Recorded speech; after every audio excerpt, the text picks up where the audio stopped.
Chico Freeman, welcome in the lounge of Jazzaar 2012. Thank you. So we are doing this. This interview is for the purpose of developing bandstand learning. Now, your reputation is truly in the category of modern jazz, but in fact, you are home in so many different areas. So, tell us why are you categorized in just one field, basically? I really don't know.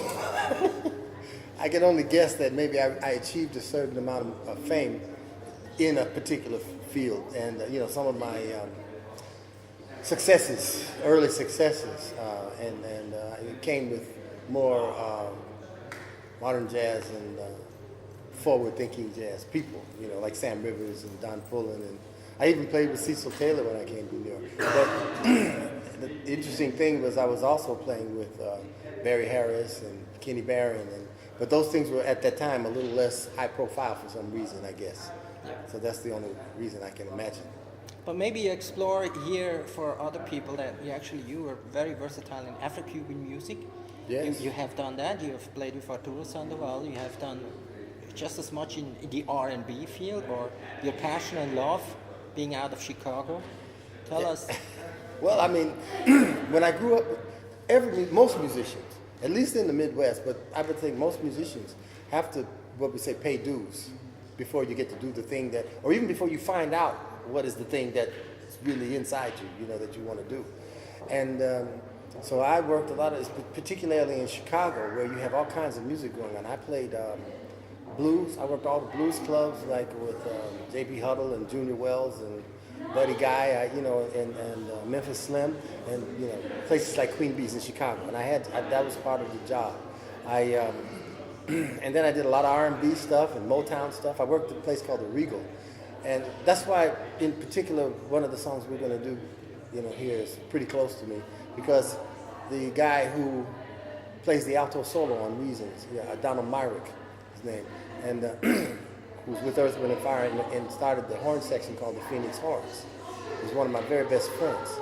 In fact, when we when I started, he was older than me, and he had already started. And I had my first gig, with the Spinners and the Delphonics and stuff. And I was really nervous and everything. And when I got on the bandstand to the rehearsals and stuff, he was so kind to me, and he really helped me through the charts and everything. And we had a successful concert. And after that, the guy started hiring him and I together. So he and I, through that thing, I played with the Temptations, the Isley Brothers, the Four Tops, Dionne Warwick. Is it documented on CDs? No, these were live concerts at the Regal Theater. Okay. Regal Theater is a place like the Apollo in New York. Every city in America has that. So that's basically the reason why you are not known in other fields. Yeah, it's not documented. It's not documented. Yeah. I mean, I've been on recording dates with one of the early singers with Earth, Wind & Fire. Well, I played with Earth, Wind & Fire in Chicago before Donald did. But then they went to New York. But Sherry Scott was one of the early singers in Earth, Wind & Fire, and Jessica. And then I did some of their record dates, and stuff like that. I also was with the Impressions, recordings. But, back in those days, those singers, the musicians never got credit for being on records. Some on records that people don't know about, So if you had a dream to be fulfilled, what musical context would you do today? Oh. Just if budget doesn't matter, if nothing matters. Oh. If you had a guy coming up and say, I want to do something with you, and it's a sheikh from Arabia, what would you do?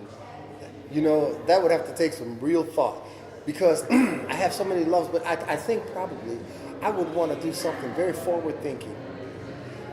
I would want to involve some young people with new, fresh ideas, but at the same time, keeping some of the older guys or the guys that are still around, and bring those two groups together, and then add, because of my travels around the world, adding some unusual instruments or instruments from other cultures, to put in this, and come up with something, something, a real group effort that we come up with something that's like unusual, original, and today, today with eyes to tomorrow. Good. Bandstand learning is the key issue of the festival. How did you relate to that when you were young? How did you learn? How did you learn?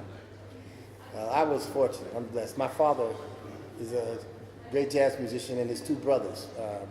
My father's Von Freeman, and his older brother, Bruz Freeman, and his younger brother, George Freeman, all played with Charlie Parker.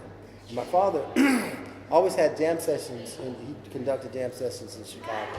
And when I was in Chicago, also, musicians would come by the house and rehearse. So I grew up listening to Andrew Hill and Don Balthazar, Johnny Griffin, you know, when they came through the house rehearsing, Ahmad Jamal, you know, from Chicago, you know, and other musicians, Malachi Favors. So I grew up having the opportunity to listen to live music in my house, along with every kid on the block. We had like about 25 or 30 kids on our block. But being able to play and go to the jam sessions with my dad and just listening and playing, when I started to play,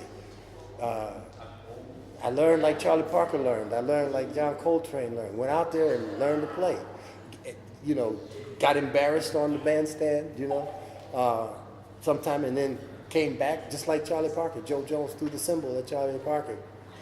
You know, as great as he became, there was a time, you know, he had to learn. But doing it, by doing it, that's really the way. I guess you say it's not exactly apprenticeship, but yet at the same time it really is. It's being out there, doing it, hearing people better than you do it, that's and being standing next to them and having to step up. You know, and finding it in your heart, do you really want to do this? And you go practice and do what you got to do to come back and step up. And that really works. Great. It's proven. Thanks for sharing this. That's very important. All right. You got it. Another time. Another Thank you. Anytime. Anytime. That's it. Okay. You better go in.